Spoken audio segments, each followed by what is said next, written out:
All right, welcome back to the House Judiciary Committee this Thursday afternoon, the 24th of April, and we're continuing. Well, no, we're not. S12. We're moving to S87, and we're starting with Todd. No one's listening. Well, Todd must have listened because Todd. there he is. He's heard his name. Number. Good afternoon. Record Todd Delos, Assistant Attorney General. Happy to talk to the committee about the latest draft 2.3 of S87, focusing on extradition. And I know I don't want to assume that I am nearly as capable as Ledge Counsel in walking through the new language, but the language based on the committee's discussion last week. Today is Thursday. Last week, there is new language on page 3, section C. So as you'll recall, this section C lays out the requirements before an individual can be returned based on a pre-signed waiver.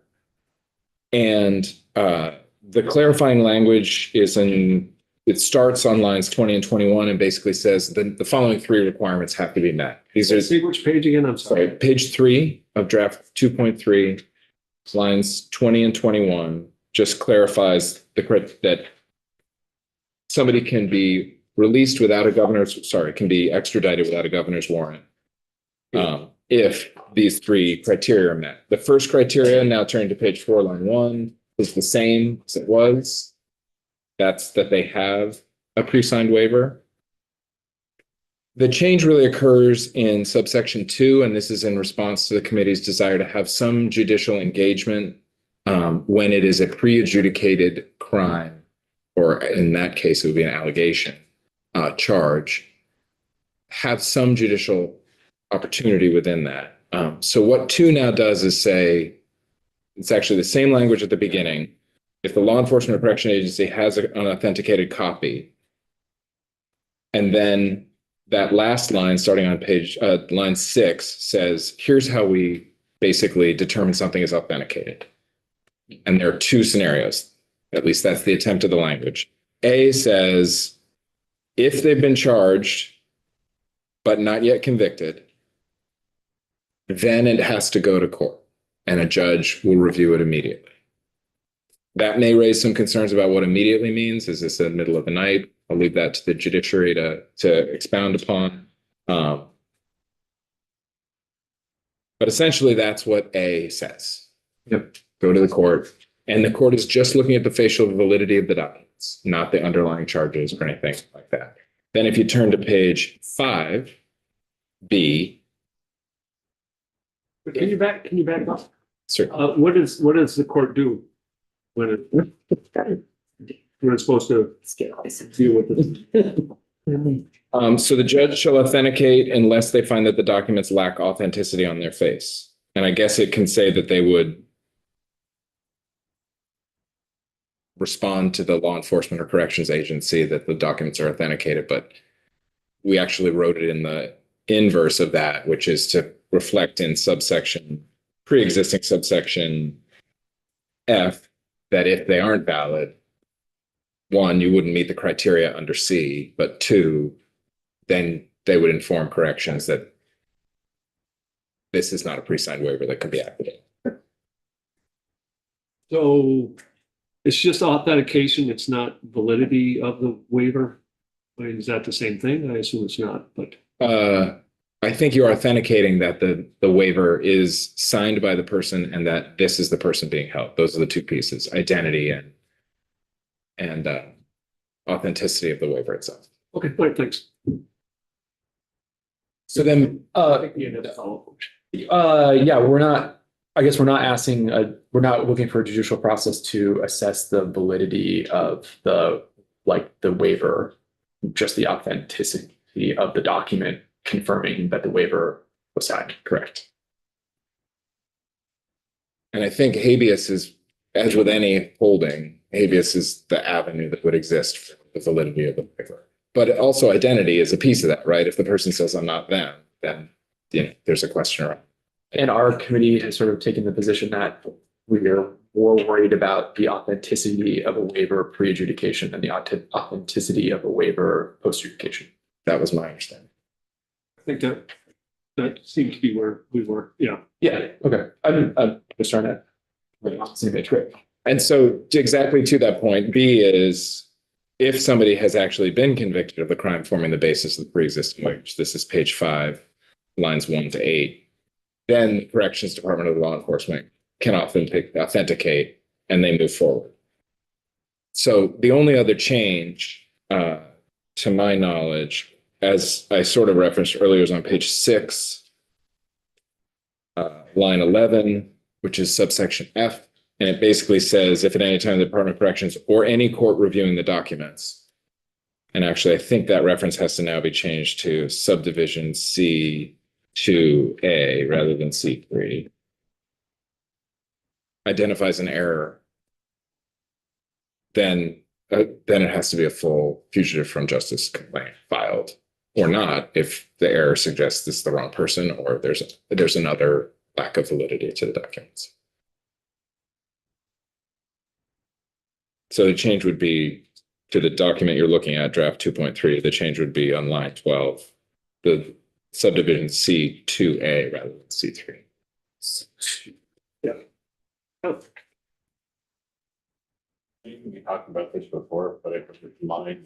You want to offer the more expected reciprocity in the future without conditions of release?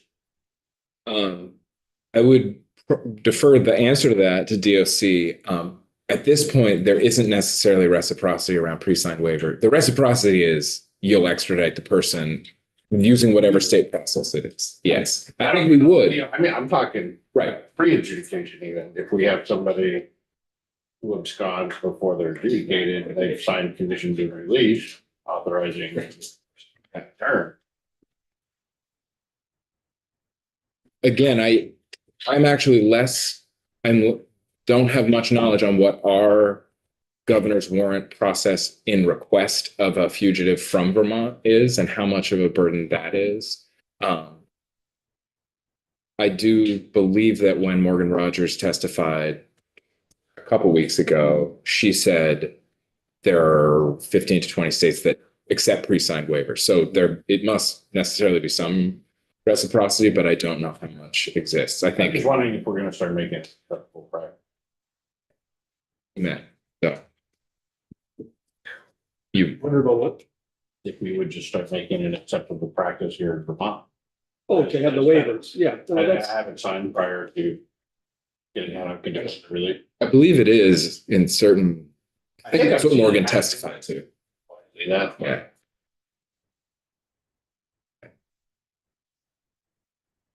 any other questions for Tom? Well, yeah, yeah. For the new subsection 2 and bifurcated A and B ways to authenticate, which is like, I've been reading this, like it makes a lot of sense, but it's kind of clunky, I guess. Sorry. I mean, clunky. Michelle did what she could. Yeah, no, I don't know if clunky is the right word. I just, I think one question I have is just, is authenticate the right word to use for, I think, especially in 2, is authenticate the right word, or should it be something like is actionable or like is executable or something like that? It's a great question. I think it's an absolute policy question. I would defer to the court in terms of what their level of involvement was. In drafting it, the concept was to meet the same standard that corrections is following. Namely, they are looking at, can they match the identity? And I think you had some testimony around how they match identity. And is this the same person that his name is on the waiver and that has been signing the waiver? That, by my reading, was authenticity of the 2 documents, that they're accurate. Validity seems to suggest a deeper exploration of potentially the circumstances under which the waiver was signed and the like. And that, I hadn't heard the committee's engagement with that. I think I'm not even sure how much that exists in a full fugitive from justice process.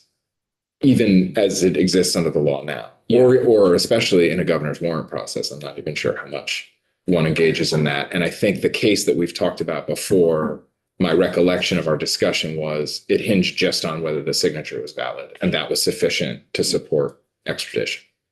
Yeah. Okay. And I guess I'm wondering if I was sort of feeling like the reason for pre-adjudication to have a judicial process was probably more around the validity of the waiver versus the authenticity. Just because, is there really anything about assigned conditions of release that like we're worried about versus assigned probationary conditions? So we can, No. certainly get some testimony from Greg Zone. Yeah. That as well, but. And But for what it's worth, I would say, I would suggest talking to DOC about the actual process. I think we've heard elsewhere that often what happens is the arresting officer is making a phone call to the charging entity, and that conversation is really like, is this still an actionable warrant? Is this charge really do you really want this person extradited? So that process is occurring anyway. Then you're getting the paperwork. And the real goal of this act, again, was to move to a digital paper structure rather than this individual, depending on the underlying crime, potentially being held for 60, 90 plus days, while the demanding jurisdiction goes through the process of seeking sign off from their chief executive. Right. Yeah. So I do think it's important to remember the goal of S87 is in this one area, the pre-signed waivers, to speed things up a little bit so that individuals get back to their demanding jurisdiction. Yeah. So with this process under 2A on page 4, is it understood that the defendant is there in court as well? No, the understanding is that the documents go, that it's essentially the same authentication process that would occur at a correctional facility or a law enforcement entity holding an individual awaiting somebody to come from Littleton to St. Jay to pick them up. New Hampshire to Vermont, sorry. So we don't know, I mean, we have the waiver, but we don't know if it was done in front of the court or in what manner this waiver was signed, if the individual knew what that entailed. I think that it's fine with the probation, parole, and a post-conviction, presumably those kind of rights are. They've been adjudged. Yeah, they've been adjudged, and but here you don't know any of that, and just authenticating still is a concern. But we'll hear from a couple more witnesses on it. And happy to invite Sophie May from the Attorney General's office, may be able to speak a little bit more as well. I would just caution the committee to think about what the current process is and whether this is actually adding more to that process rather than ideally streamlining. Because at the end of the day, we can stick with what we're doing. It's just pretty inefficient. It would seem that this is still pretty streamlined. I mean, even if there's this court check-in, so I'm not as concerned about that.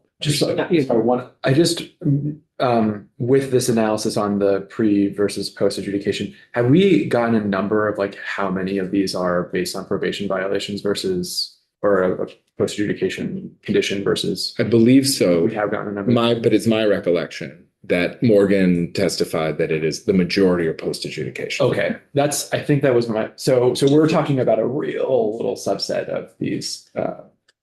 Yeah. Okay. Or both? Yeah, right. You could have both. Which is actually, I would just is an interesting point. As long as one of the extradition waivers is post adjudication, presumably that responds to the concern. What if you had a waiver on one but not on the other? Well, you're getting extradited. Whichever one you're being charged with, arguably you could be extradited on. Yeah. The other one, you wouldn't have to go through the formal. I don't think you would do both. Yeah. In any circumstance, I think you would just be getting the warrant to extradite.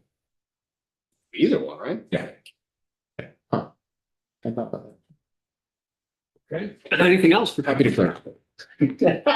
Kim, do you want to join us next? I do, though I do just, I'll mention, I don't know if this makes more sense.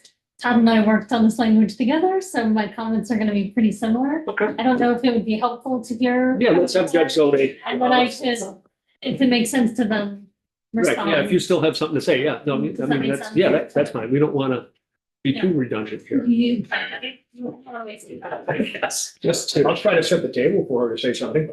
All right, good, excellent. You can solve. Good afternoon, Tom Zornay, Chief Superior Judge.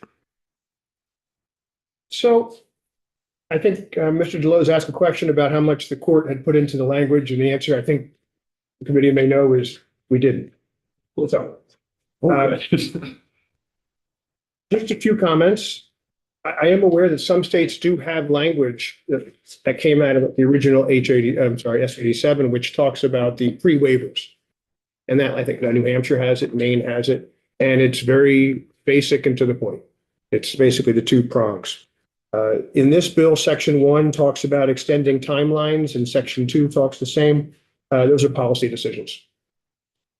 As far as Section 3 for the written waivers, I note that if you look at 4967, Section 3 on page 2 at the bottom, it talks about here in Vermont what we need if someone's going to waive extradition. They have to appear in front of the judge. We have to tell them they have a right to apply for habeas corpus and service of a warrant from the governor. We give them certain rights, so we make sure it's a knowing voluntary waiver in front of us.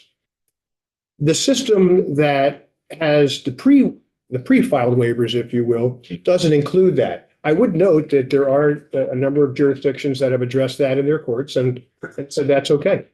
That we don't have to follow the statute for purposes of waivers in our, for signing of waivers in our state if we have these other waivers. So some states have looked at it differently. The procedure on page 3, subsection C, talks about if someone is holding someone that they shall immediately deliver them to the other agents. And this is where the issues, I think, start from the court's perspective. And that is, what does that mean? Does that mean in the middle of the night where someone is arrested, let's say they come over from West Lebanon, New Hampshire into White River, they get picked up for something. Coach knows that area a little bit. And it comes out that they get arrested in Vermont. The officer goes back, they're a fugitive, and New Hampshire sends them over some paperwork and they get it. Do they then meet in White River and say, here you go. We're happy with authentication. Court never hears about it. Yeah. Nothing ever shows up in court because the process is, it would go under, it looks like C. And then you would then have the signed under C1. And then it would look like it goes under C2. And then under C2, it would take you to C2B, I would imagine. And so it would look like that process goes with the court never being involved. If that's the intent, that's the intent. The law then goes on page 4, and it talks about receiving an authenticated copy of the prior waiver of extradition that the agency or correctional center, if the person's there, has to get. The word authenticated, interestingly, is used in other statutes in other states. But what does authenticated mean? Well, if we're talking in court with the rules of evidence, there's a rule 901. We know what authenticated means and what it has to be established. There's no definition of authenticated under the extradition statutes that tell us that this means anything different than the dictionary definition, which is accurate, which means basically valid. Right? So that you have established that something is valid. So it then talks about it's considered authenticated if the criteria of A or B is met. It's unclear if that means that is the definition of being authenticated, or that is a non-exclusive list. In other words, in addition to A and B of subsection 2, are there other ways to authenticate? That's unclear. What then happens, as I understand it, is it breaks it out into 2 separate subsections. One subsection for those that are a pre-conviction, and one subsection 2B, if they are alleged to have broken probation, parole, or any other release in the demanding state. If that's the intent, to break them out separately, any other release in the demanding state could be conditions of release, which would be pre-conviction. Right? And so, again, I would note that some of the other states' language does contain that or any other condition of release. But if the intent, and I'm listening to the discussions earlier, if the intent is to kind of separate it and have a process for those who are pre-conviction and those who are post, this language could very well be interpreted to mean that you can go under that for someone who is pre-conviction. If we go back to page 4, it does say on line 14, that word immediately is there. And so my question is, if it's the middle of the night, does immediately mean after hours? We're having some proceeding going on somehow where people are sending us paperwork and we're sitting there with our glasses on and playing NCIS or whatever it is to try to figure out the fingerprints match. If we get those, it's unclear if we're intending the force to do that in the middle of the night. The post-conviction or maybe post-sentence, it wouldn't be a condition of release, it'd just be a pre-signed waiver by corrections. So if they fall outside of their obligations to their sentence here on, they can be brought back without an extradition. That make sense? I think I understand what you're saying. The compact? That's a separate issue.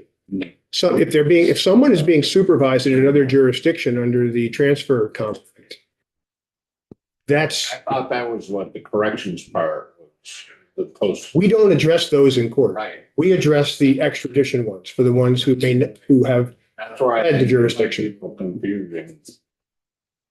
Because if they're signing conditions of release, they have a pending charge and they have an adjudication.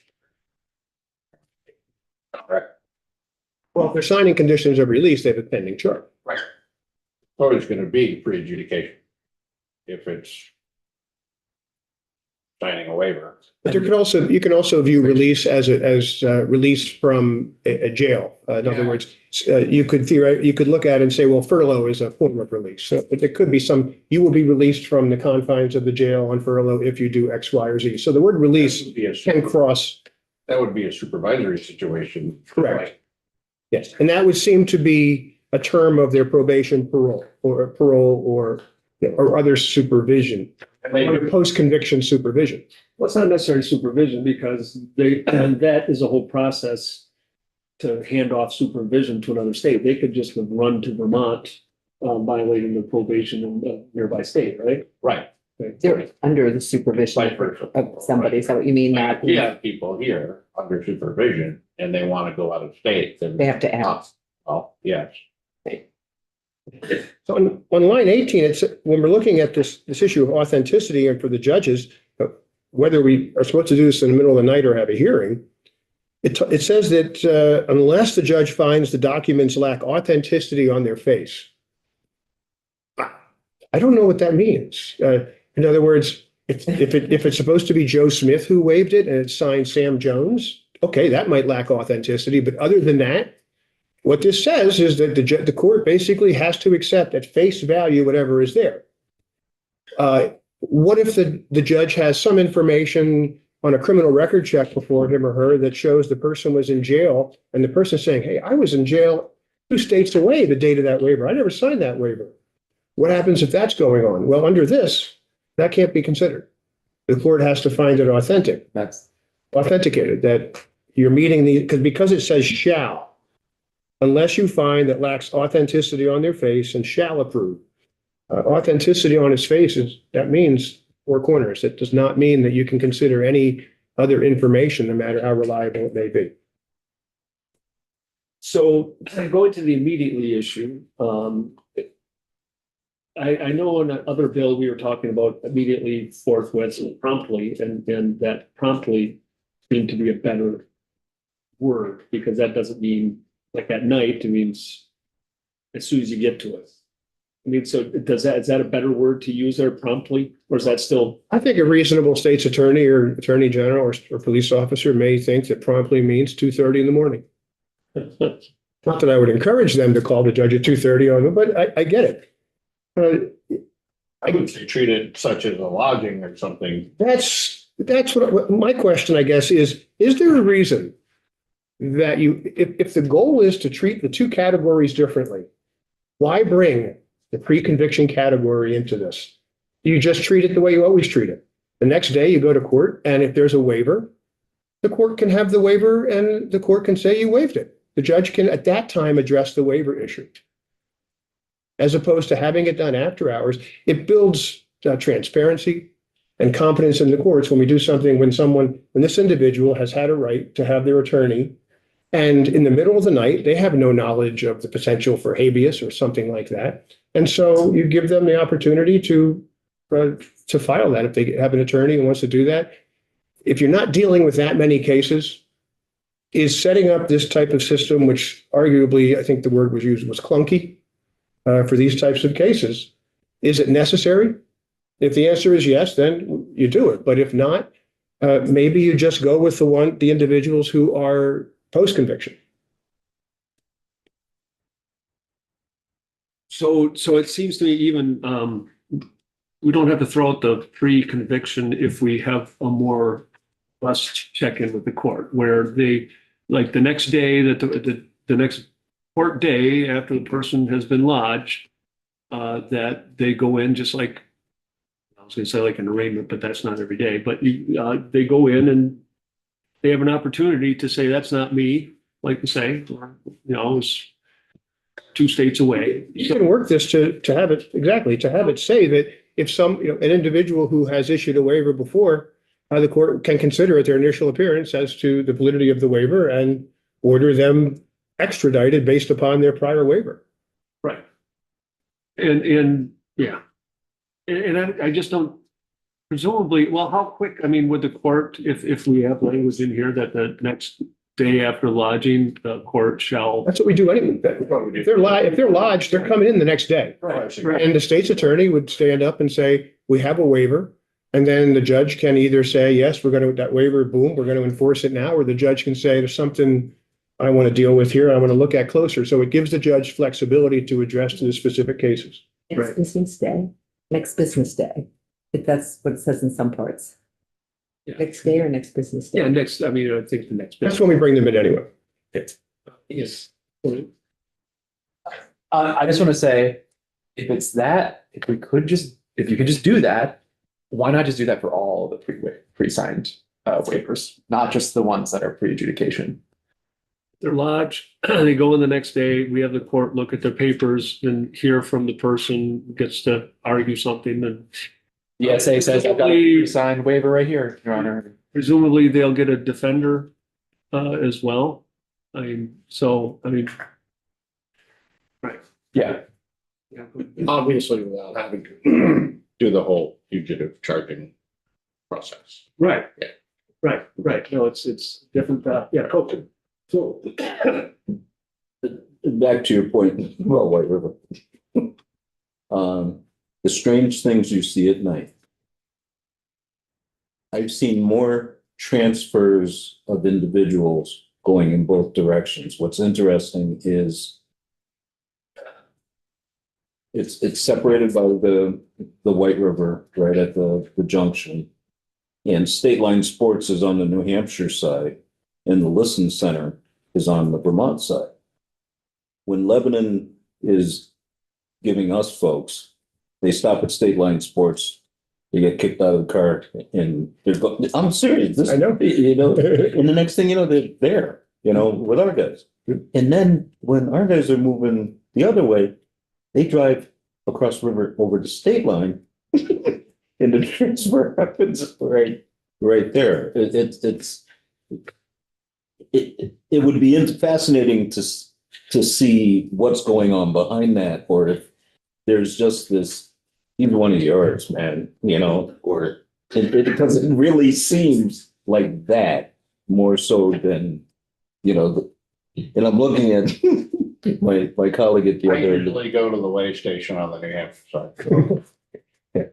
So anyways. And so, but your point is right on target too, with the idea that, does that build confidence in the system? And does that provide individuals with their rights if they're just in the middle of the night? How does it happen? And so whatever policy you come down on, however you want to structure it, It just needs to be something that brings with it the transparency and predictability, not midnight hearings with the judge. If we're going to have hearings during the day, we can assess it. If you want to set up a system that says if someone's waived it, that's fine. I would note that there is a difference between an order and a waiver. A waiver is a knowing, voluntary, and intelligent relinquishment of a right. And so the idea that, well, someone has an order saying they've waived extradition, I don't know that that's a waiver. And so what is a waiver? And those are things you might want to look at so that they're clear. Now, obviously, other jurisdictions are not going to conform their statutes to or what they do in their everyday court to Vermont because of the possibility that someone may one day flee to Vermont. But if you, Ledge Counsel, I'm sure, and others can talk to you about the fact that there are kind of consistent standards for the basics of what has been recognized around by the courts as these, we'll call them pre-apprehension or pre-waiver waivers, or pre-extradition waivers, something like that. Just one other quick question, Judge. Just if we're talking about the potential of having a hearing the next day, how would a judge handle can they withdraw their pre-waiver at the hearing? Like, could they say, okay, we've got this pre-signed waiver, you had conditions, I'm sure you signed this. And then they say, well, Your Honor, I don't want to waive it, actually. It's going to be, I can't answer that because that's going to be one of the first arguments you get in court. And so a judge will have to address that. It's like a waiver of a jury trial, for instance. If someone comes in and says, I've waived the jury trial, on the day they're starting their bench trial, they say, I want my jury trial. That's a decision for the court to assess on all the facts on how they go forward. It's sort of a futile effort, not futile effort, but I mean, eventually it's going to go to a habeas corpus. And if you a habeas corpus hearing or whatever, and they find out you are who you are, you're going back. Oftentimes individuals. That's the only appeal, right? Well, you can apply for habeas corpus saying, or you can either put the state to its burden or apply for a habeas and see what happens. So if that scenario, they raise the issue of, well, I didn't waive it. And the court finds that, it's not clear that, or you've changed, well, the court says you've changed your mind, that's fine, you haven't waived it. Now I'm gonna have a hearing on whether to impose bail to hold you for the 90 days plus 30 days, and you'll go through the regular extradition process. Isn't that kind of what one of the results could be? Yes. Or they could be released if they're not. The waiver would be, okay, we call them and say, come pick you up, and they go back now. If there's no waiver, it's just the regular process continues. The state is put to its burden of obtaining the governor's warrant and you move ahead. Would they be able to do both of those in the same hearing? I would imagine so. Okay. My goal would be to, if I have someone coming before me and we have the state saying, look, Judge, they've already waived, I'm going to look at the defense attorney and say, okay, we have the statute that says that if the pre-waivers are acceptable in Vermont, looks like we got his signature. We have a certified copy of this or whatever. And it says electronic means work, whatever we get. We've got it. Looks like it's his signature. It's here. Where are we going here, counsel? And then the judge will have to make a decision. If the judge, if the judge hears something and the judge thinks, I have concerns about this, the judge can say, we're not going to honor that waiver at this time. If the judge concludes that, well, you waived it, it might not be proved right now. You might not like that you waived it, but you did. Then the judge can go that way too. It's going to be very case specific. But also relatively expedited. It brings with it the potential to speed things up from where they are now. Absolutely. Because if you have individuals coming in with waivers, many of them may very well be the same individuals who might want to waive right away anyway. And so it might just move the process along. Which would say, my next question, we wouldn't be overwhelming the judiciary system with something new. No, because we're reducing the number of hearings. You have the potential to reduce the number of hearings. But we're going to be having that. If you did nothing, we're seeing that person on the next business day. We're going to be potentially setting bail and conditions of release and determining what's going to happen after that. If you have a bill that's enacted that has provisions that say if somebody has already waived, here's what it looks like. You might be taking a certain segment of those people, of those individuals, and they're gone at that first hearing. So there's no, you're not adding anything by this bill. You're only bringing with it the potential to remove. Now, if it's midnight and we're supposed to do these long hearings, no. What I envision is what we currently have, and that is, Judge, I just picked up this person on a fugitive. Here's the facts. Here's my affidavit. The court reviews it, and the court determines conditions of release, including if there's any bail or if it's certain offenses, hold without. And the court does that. They come to court the next day, and then the petition's there. We go from there. Are you expecting an affidavit from law enforcement on that? Do I? Yes. My view is that that before I make a decision on someone, on whether it's probable cause to hold somebody on a crime or fugitive, or before I set conditions of release, that the transparency demands that the court have the information, that everyone knows what I was looking at when I made those determinations. So that would happen as well if they signed a waiver? I'll be part, I would imagine, be part of the affidavit. Well, I thought the whole point of this was to circumvent that whole part of The having. only way you can circumvent it, though, is if you're essentially deferring to law enforcement at night. If you want to have this worded in a way that says, okay, law enforcement can hold them, nothing has to be filed. We need something in court to start the process. DOC is going to want something on why to hold them. Currently, that's bail or an order. The court's going to want something to know we have a case and what we're doing when they come to court. So we're going to need something. That's what we were considering originally until now, the signed waiver from the other state as the evidence and their willingness to go back.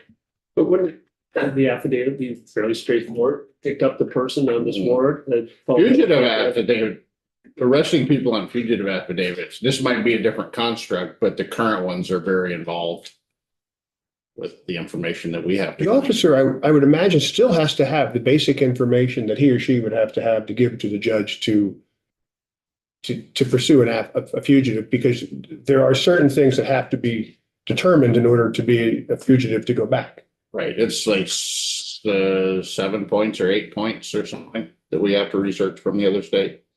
I don't know how many, but you're exactly right. There are criteria that have to be established. That's what we're, I think, trying to avoid with this is all of the judicial process by being able to send them home from a waiver. But again, isn't the affidavit then much shorter? Why do you have to do all the other 8? Well, no, we have to charge them of a fugitive to bring him before, unless it's gonna be a different construct or under a different section.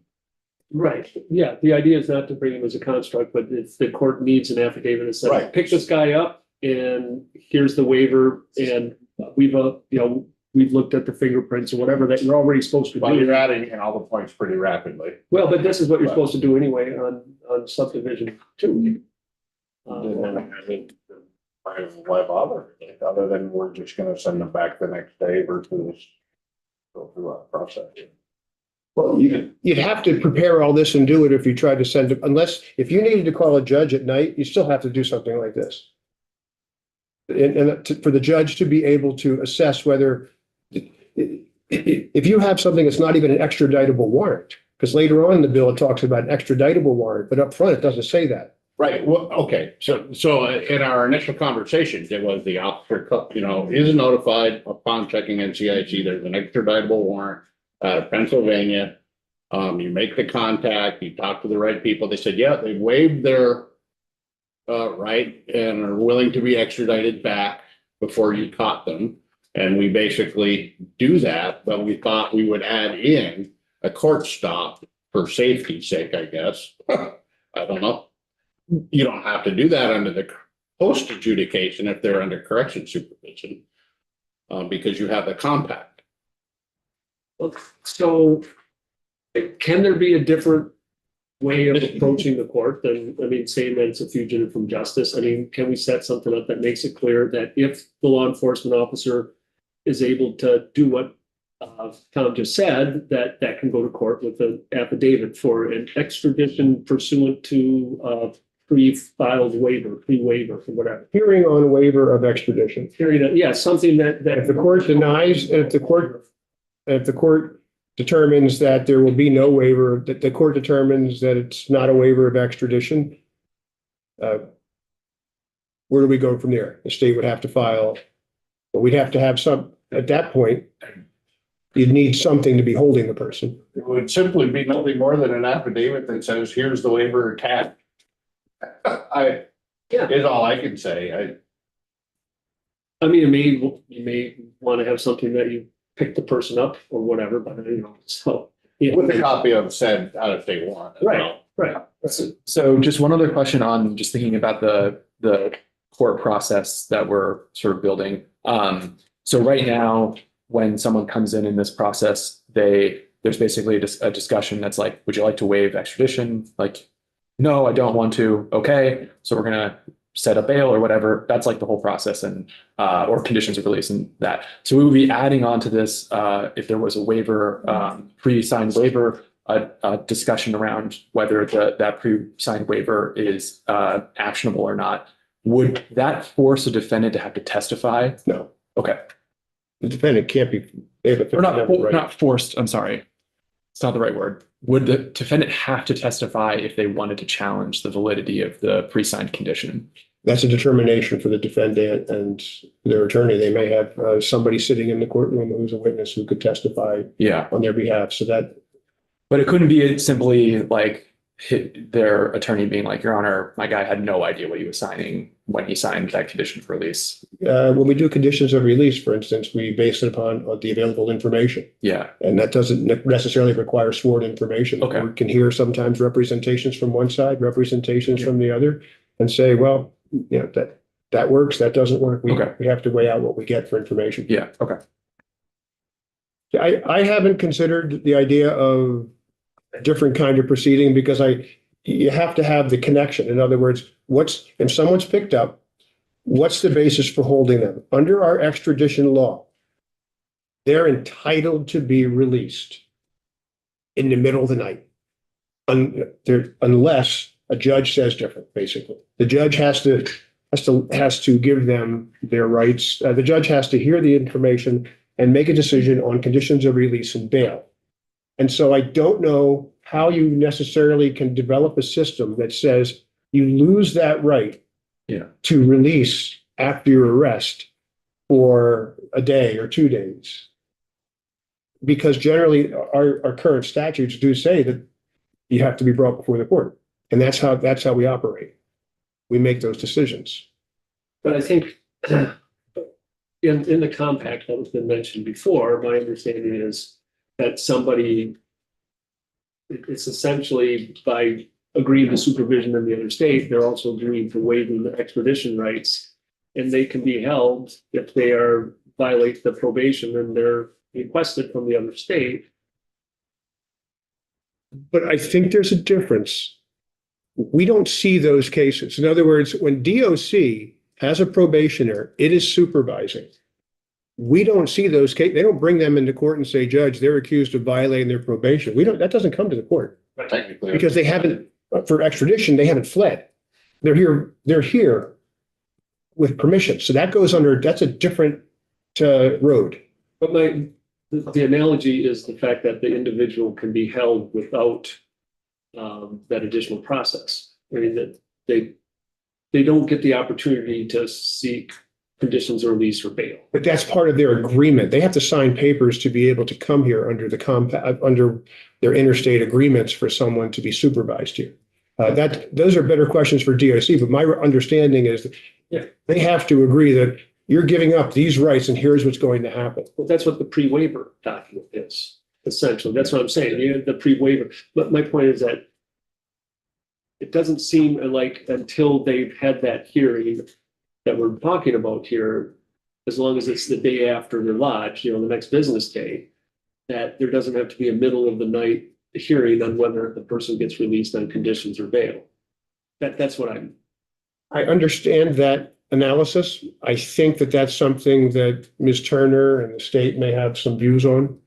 And those would be things the court would have to make decisions on. So I can't say that that would be okay or it's absolutely not. I understand that, but I will highlight that that's something I would foresee as an issue being raised. That is that the same as someone who has signed off to be here? So if we decide to just jettison the whole court process, presumably the constitutionality of the underlying law would someday, I'm not asking you for your opinion on this, that a habeas petition could be brought. And, we're holding the person for 14 days is what this suggests. And at some point, presumably that's challenged and we find out that the law. And again, there are states that have, I don't know, I did not do in-depth research. I just checked our sister states. And I didn't find any from my quick research that had 14 days. The ones I found was the language that was basically, okay, Maine and New Hampshire were the ones that were like, I think, the original S87, with just those couple of prongs. Consistent with that. Which would suggest that the person could be held a lot longer than 14 days. It does suggest that well, it suggests longer. It also suggests where it says that it needs to be right away. And again, those are the types of questions the court would have to assess. But I did have another question. On page 7, there's a line that's added under subsection B, line 7 through 10. The judge shall consider the issuance of a judicial warrant for the arrest of the person who has fled justice to Vermont from another state when determining the risk of flight from prosecution. I don't understand what that means. What is that intended to? I think the idea is that person, it's pretty strong evidence of risk of flight if they've already fled once from the other state to Vermont. That's what it's trying to get at, is my understanding. That. So it's not saying.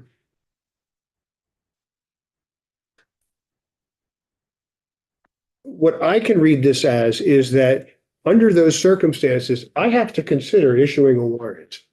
What it really means is you need to, in determining risk of flight from prosecution, the court shall consider that the individual had. Right. Do you follow me? It's suggesting that you're issuing the warrant. That's my problem with it, is that I read it like that. Maybe I'm just missing it. Is what we.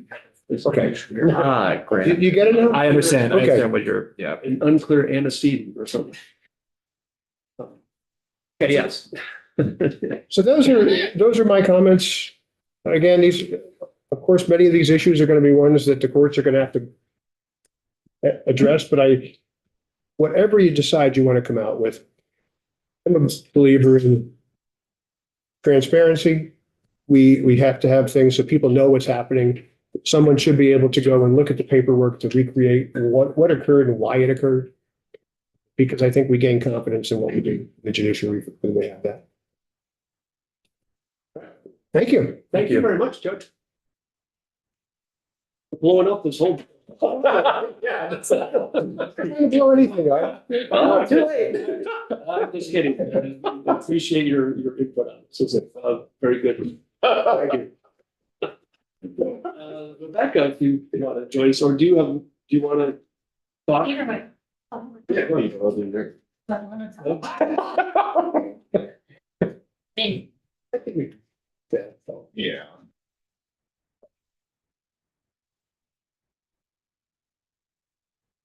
Hello, Kim McManus, Department of State's Attorneys and Sheriffs. So our hope was to simplify part of the process, if possible, not to overcomplicate it.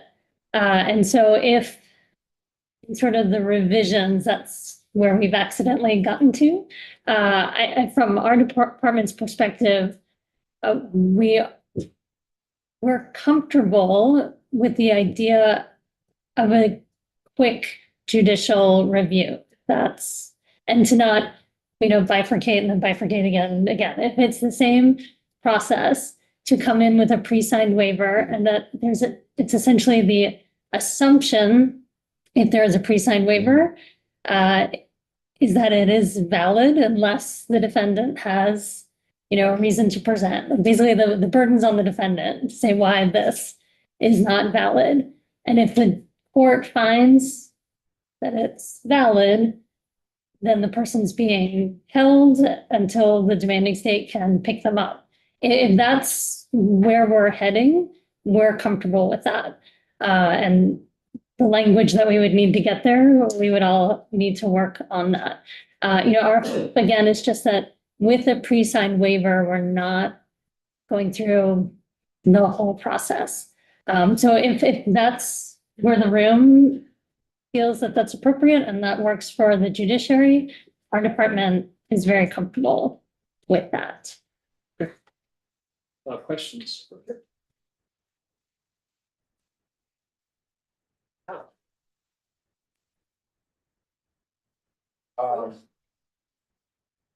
Suppose they say no, Suppose who says no? the person doesn't agree.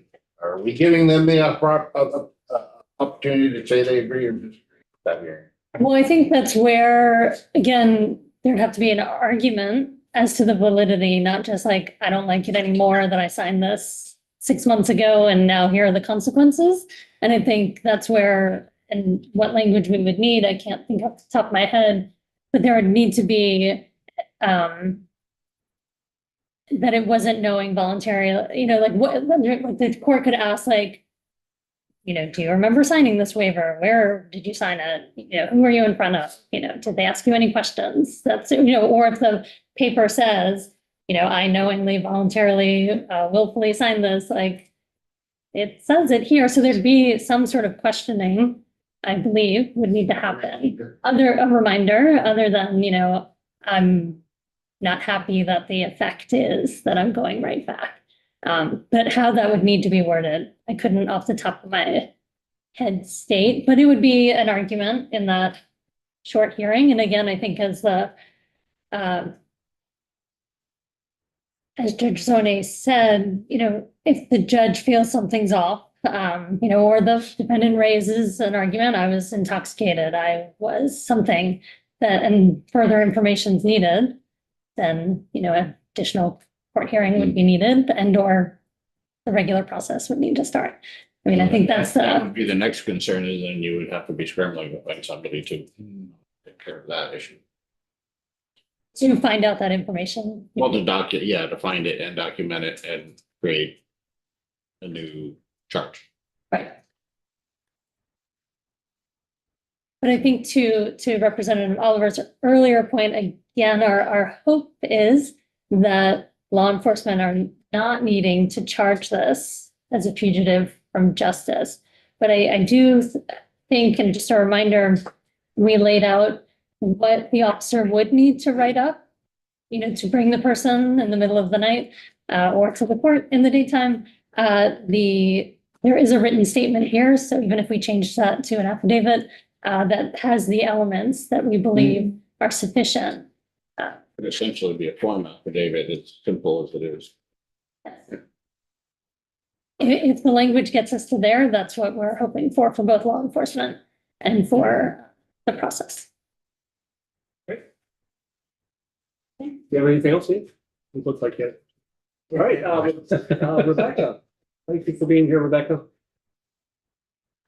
Thank you, Chair. Rebecca Turner from the Office of the Defender General, for the record.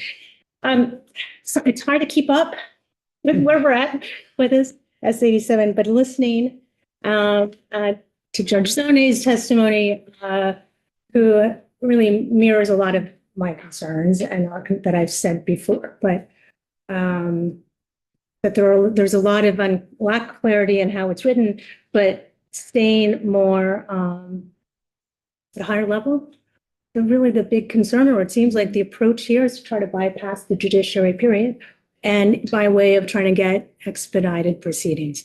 What I understand is shaping here this afternoon is a recognition that we shouldn't, for a lot of reasons that Judge Zone said, of course, right? He talked about the importance of transparency and confidence in our judiciary. I mean, we know this more than ever before in this moment, what is happening at the federal level, and how quickly we can see the confidence in the systems and our judiciary and these checks and balances that keep our system of democracy But, right, we here in Vermont have this opportunity here in this extradition system to just uphold these fundamental principles, right? Checks and balances, due process. Now, what I want to make sure I share is that, of course, that whatever process, and I understand the focus here is in the situation where there's these former waivers done and executed in other states. How can that be used currently in our extradition statutory scheme, right? I think that, as I understood Judge Zoni to say, certainly it's what I've been saying, our system is already in place that we have the next day. Someone is brought before the court, make the case. At that point, the state can present these out-of-state waivers, right? And that can be challenged. At that point, the defendant is given his or her right to an attorney, right? And we go before the judge, and we can raise those questions and challenges. To the extent that I'm hearing that there is an attempt to try to create sort of an expedited, less due process, lower burden on the state in those situations where there's a prior waiver, I don't see how you get around the fact that you still have to produce the actual charge that the person is a fugitive. But it sounds like, and I guess I want to head that off so we don't have to go back to yet another version of the bill, there has to be some prima facie showing that a person is a fugitive and falls within that status, even before you get to the issue of whether or not they waived the extradition process.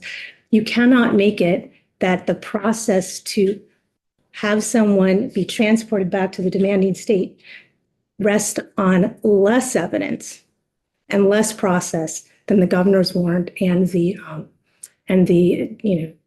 current process now, right? It can't be less. Can't just rest on the fact that there's a valid waiver without actually a showing that there was an actual charge filed in another state. So presumably that whatever affidavit would go to the court would include the warrant that the person was picked up on and the waiver. I mean, there would have to be those basic. It seems to me, yes, and I think that the base, and this is what I understood the judge should be talking about too, that it's hard to understand how you can create sort of a faster system than already exists now. By cutting the steps even fewer, right? I don't understand that without denying the person who's going before the court and being subject to being transported back to the demanding state without adequate notice. What's going on? Like, why is this supposed waiver being presented if you don't otherwise make the case that the person is subject to extradition or that there's been a warrant of extradition? So again, I think that back to the intent, I don't really understand whether there's a problem. I heard that I don't understand what the numbers are. I heard the judge to say that this certainly isn't going to add to court time, right? But certainly anything that shortens up the process in terms of limiting the person's ability to have notice of what they're even being subject to in terms of this expedited process waiver is questionable. And so I think that I will stand by and wait the next version, I suppose, which I look forward to because this current one, obviously today's testimony has revealed. Yes, Questions. All right, okay. That's all I have to say for now. We'll have you and the others. All right. Thank you. Eventually we will perfect it. So, all right. So Kim, do you have time to finish your testimony on this? Well, is Finn waiting in the corridor for you? Have we? He didn't even come back with me. Is he playing a video game of some sort, keeping him occupied for 20 minutes? Yeah, don't you worry. Well, yes, I can speak on as 12 as eloquently as I can. Maybe a little bit of word salad, but. Okay.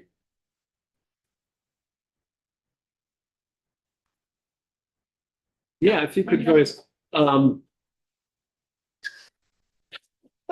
Thank you. Thank you, Rebecca. Oh, boy. No, go ahead. Yeah, don't lose the bridge. Yeah, I don't want to lose room. It's too late. We'll be angry if I lose room. Yeah, you don't want him on, you know. Okay. So now. That's fine. As well. I even kept it here. So I think where you were, if I recall right, is was on page 26. You hadn't quite gotten to the subdivision C3.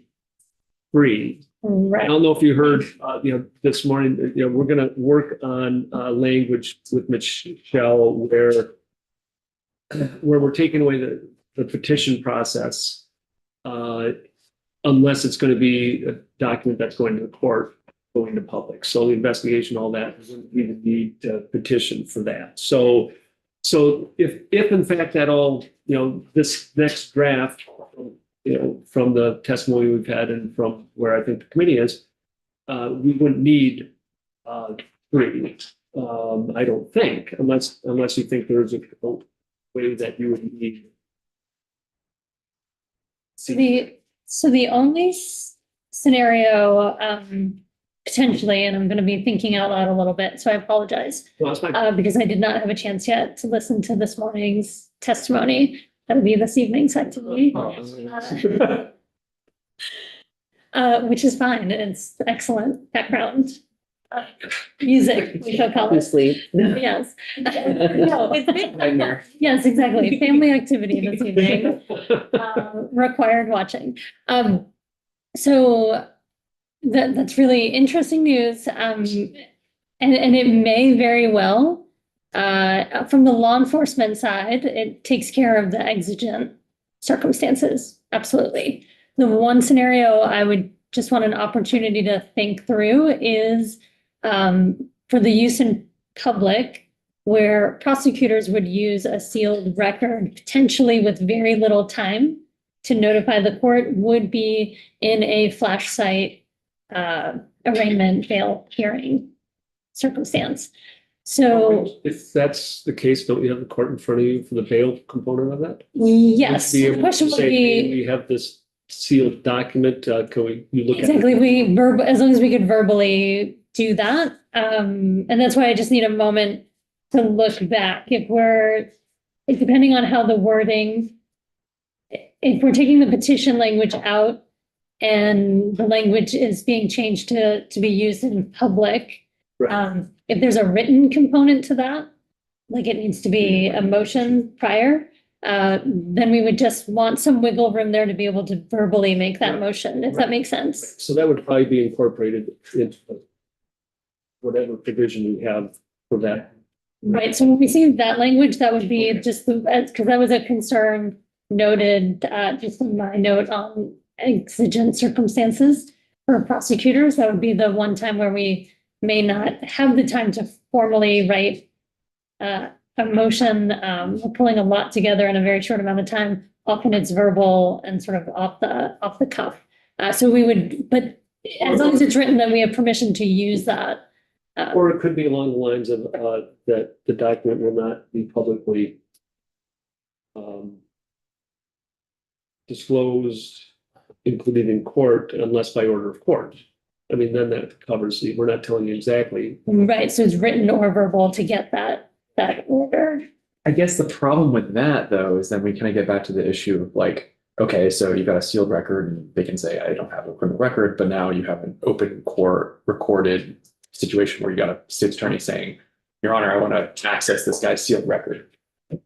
Or I would like to use a sealed record in my bail argument, and then you'd have to be heard on that. Yeah. So, could but be a right, camera so as then, well. right, you could approach the bench. Yeah, but just Like that. the articulated motion in open court that you're trying to access defendant's sealed record.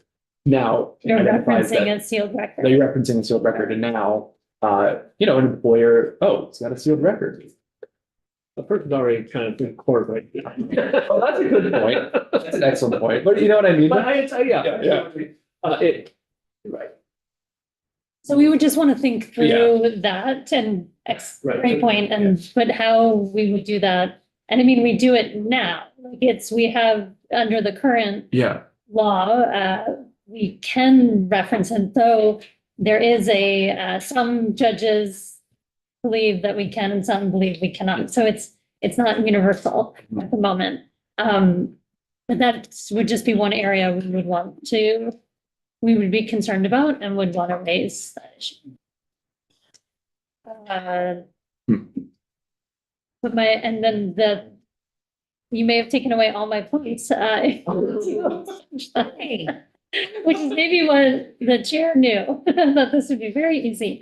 Yeah, truly, just to make sure that the use of sealed records makes sense for us to be able to use them when we need to. That's our main goal. Otherwise, we support S12, and we're really hoping this keeps moving forward, as I know many of you are.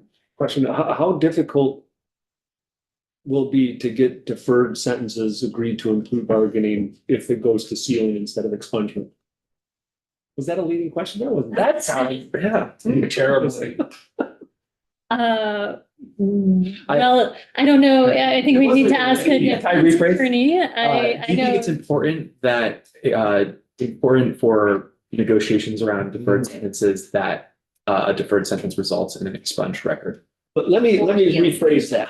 And since I'm the one who had the question first, would it change if the person understood that he or she wouldn't have a criminal record, whether it's sealing or expungement, but you're in negotiation saying, hey, if you do this deferred and you do it fine, your record, you will not have a criminal record. You'll get to say in applications.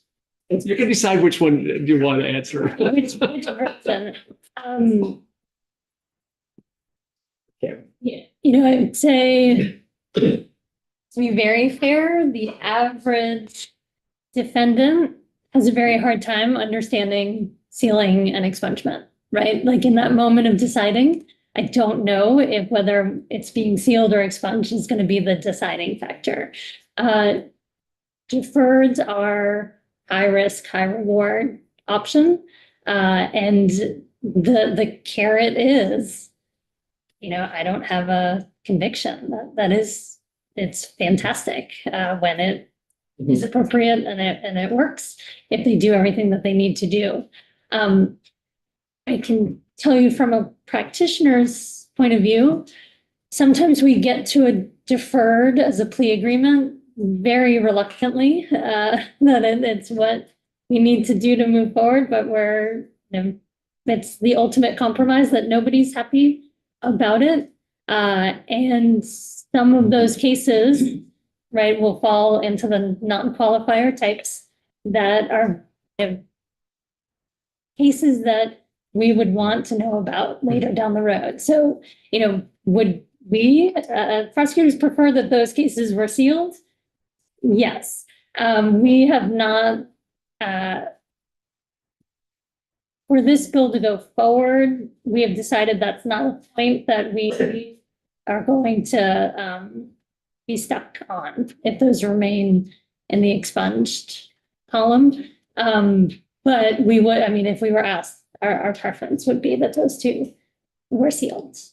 But We did ask you, so, What's that? we did ask. So yes, we would It's not- prefer they were sealed. Game changer if we haven't. No, because again, we see how much is moving into sealed and we appreciate that. And I believe Department of Public Safety, like we spoke to the deferred issue, some others may have, and we agree with those arguments, but we would not pull back our support on this over that issue at this time. So, the Defender General witness didn't like the section 7609 change, the sealing criminal history records of a person 18 to 21 years of age, that went from automatic to now petition. Why do we need to have that change? What's not working in language? It's Sorry. page 31, 31 to 32, 31 to 33. Okay, I'm sorry. 21.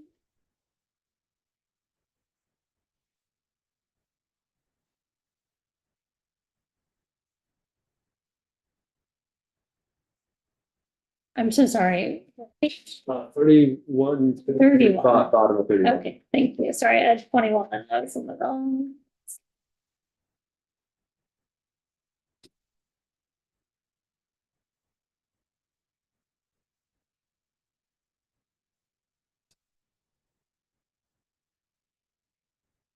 as far as that, as far as the question worded, what's not working, I don't know. So why, Rather than it being automatic versus a petition. yeah.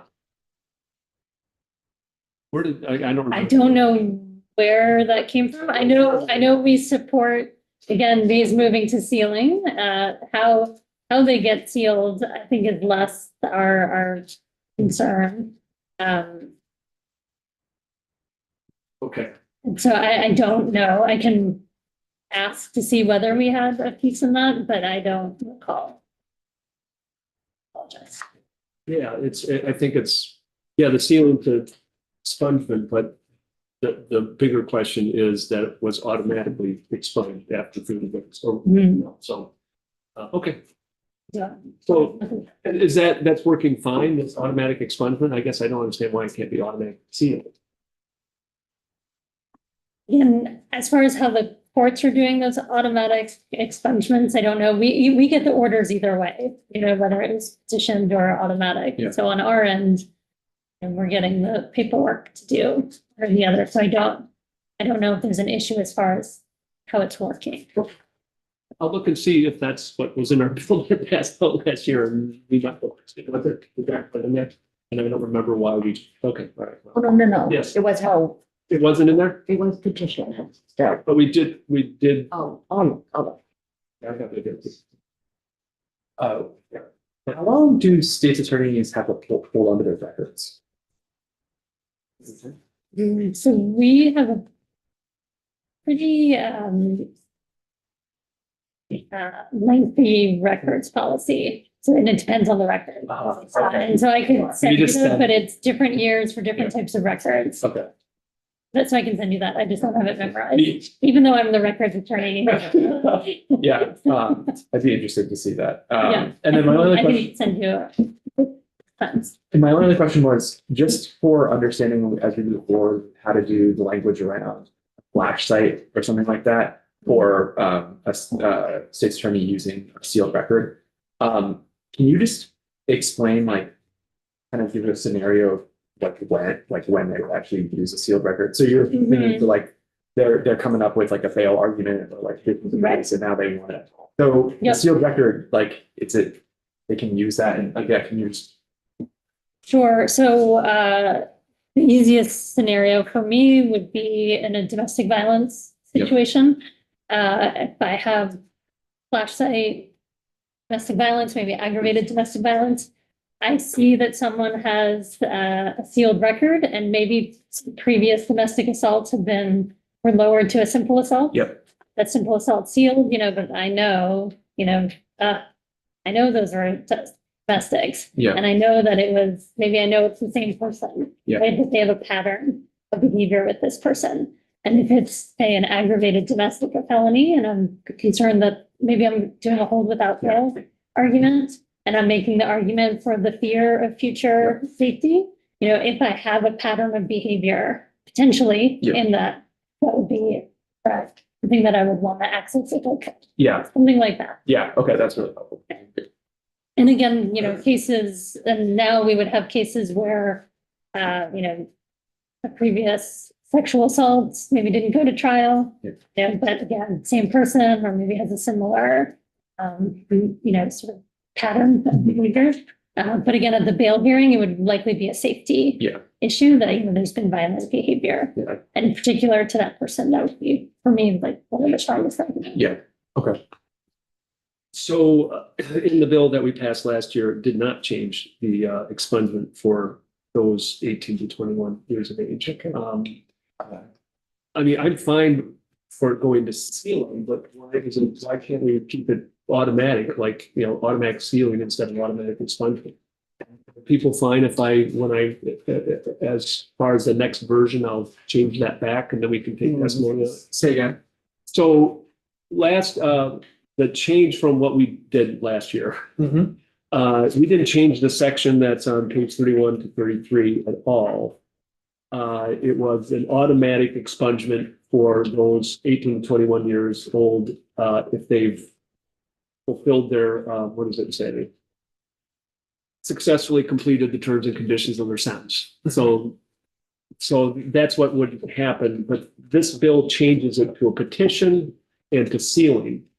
I'm fine with the sealing. I want it to be sealing, but why do we have to change it to a petition if we've already in place having it automatic and it's working fine automatic? Is what I would suggest. So an automatic sealing. Automatic sealing instead of automatic expungement, which is current law. We could take testimony. I just want to have that in front of us, for the next version, and we can decide if we want to keep it or not. Yeah, Karen.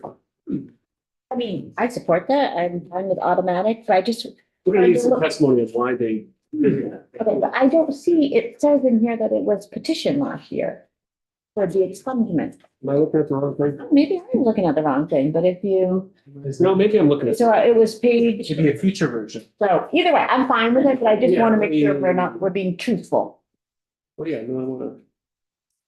Look at what we had as passed the house. Yeah, I'm looking at what was as passed the house last year, Okay. which was the starting. I'm curious.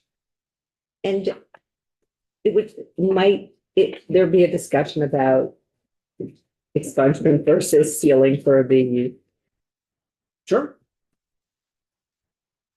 because again, brain's not developed. Well, we're trying to move to as much sand, but we can, obviously, we're gonna have the continuing discussion of that. Did we put any of these bills forward today? What's that? Are we moving it? It's just sort of like. Brian's moving now from one file.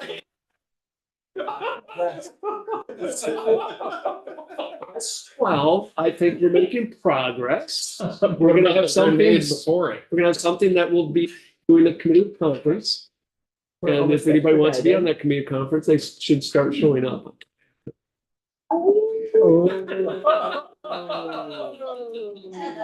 Before, no, you're good. I'm jumping to S 109 real quick. Oh, boy.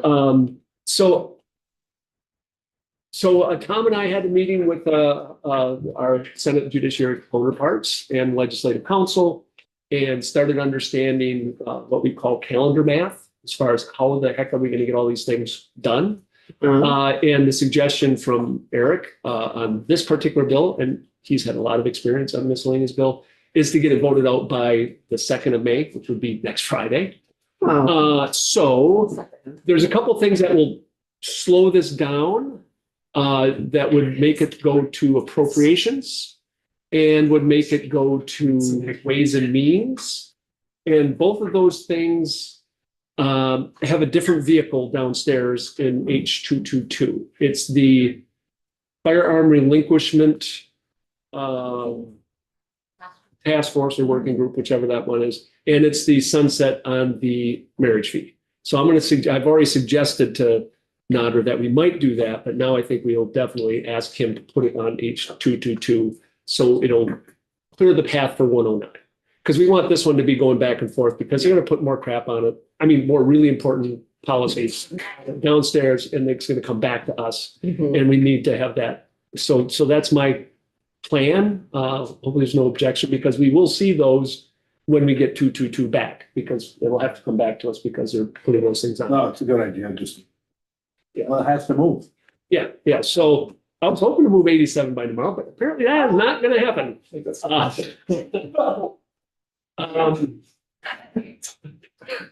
So I think that, and the other thing is on 109, I don't think these were problematic, but people can tell me if they were, was the working group with respect to the victim notification system task force. I know at one point you were concerned about the money, but we've taken that out of there. I don't know if you were here when we went. Are there legislators on it? No legislators on it, and no money. Okay. And then the earned time reduction of term, I just need to get those over to corrections for them to take a look at it. And there were maybe 2 or 3 more things that are still going to be added What are those? to the miscellaneous.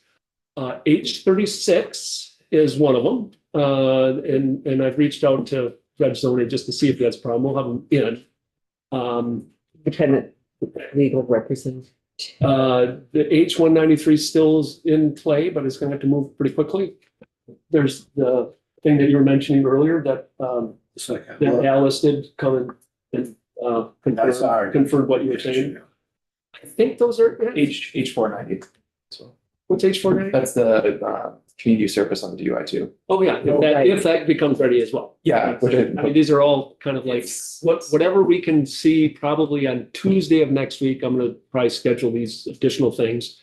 And that'll give us a little time to get them in there, and then we can vote it out towards the end of the week. power through. Yeah, so let me think what else is on. Did you share the update on the chloride bill? Whatever the Salt top chloride, bill, well, no, at some point, we're gonna take a straw poll, but not now because it's got two more stops, and I wanna see where. Did Where Amy it make ends any up. changes? I don't think so, but it's going to transportation, it's going to, I think, both the money committees, so I wanna see first, before we take a straw poll, let's see what they do. I think, let me think, what, there was one other thing that I can't remember what it was. Did Larry get back to you? Yeah, that's what I just mentioned with Barbara on 193. Right to farm. See. Agriculture's taking testimony this one. I need to touch base with Durfee and find out where they are with the chair. There was one other thing. That's 44, 45. Well, 45 is the right to farm. Oh, yeah, right. 44. 44, so there, Will Greer is gonna have a short form bill, plus language as well, and I talked to Tom about this earlier, that would put restrictions on immigration authorities going into a school without a warrant to detain somebody or to question somebody. I don't know if it's will work. I haven't looked at the language yet. I have received the language, but I just. Is there an impetus behind that? Will Greer's school board Just, is initially the impetus, but also there was an article that I saw that in California, I think ICE went to a school, elementary school, that they were going to detain a couple students, and the superintendent said, no, you can't come in, and I just want to have that set up or not. I need to see what it looks like, and we need to hear from people, obviously. So I'm keeping S44 open because that would be the deal for that. make the resolution. And we're gonna vote the resolution.